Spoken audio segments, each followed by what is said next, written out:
ఓం నమ శివాయ. ఓం నమ శివాయ. ఓం నమ శివాయ.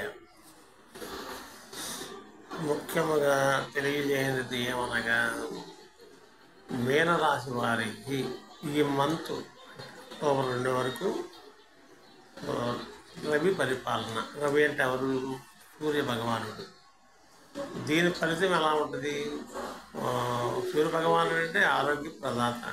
టెన్షన్ అవన్నీ తగ్గించుకోవాలి. నెక్స్ట్ ఏం జరిగిద్ది అన్నది మనం ఇప్పుడు ఈ వీడియోలో వివరంగా చెప్పుకుందాము. పనుల్లో తొందర, ఒత్తిడి, ఆలస్యం, ఇలా పనులు చేసిన పని మళ్ళీ చేయడం అట్లా లేటు అంటే చేసిన పని చేయాలంటే అది శనేశ్వరుడు ప్రభావము. రవి అలాగా ఫాస్ట్గా ఉంటుంది,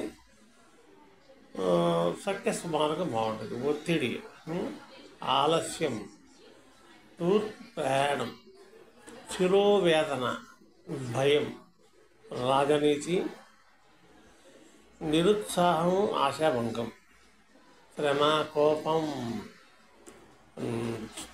సూర్యస్థుతి, రుద్రాభిషేకం. మనసు ప్రశాంతంగా ఉండదు చేస్తే.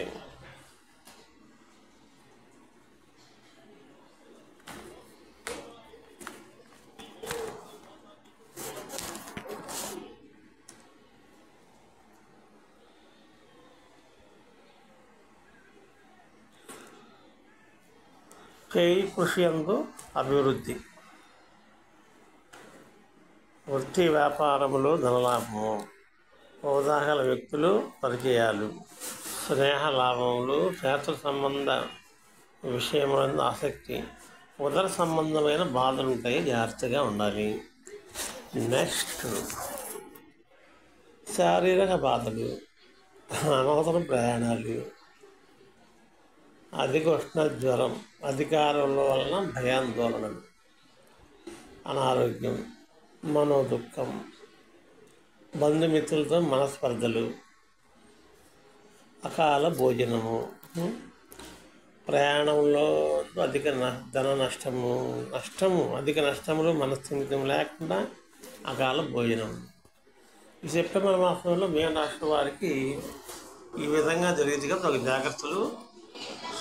శివస్థుతి ఇలా శివుడికి అభిషేకం చేయండి సోమవారం నాడు. కొన్ని సమస్యలు ఆటోమేటిక్గా పోతాయి. స్వస్తి.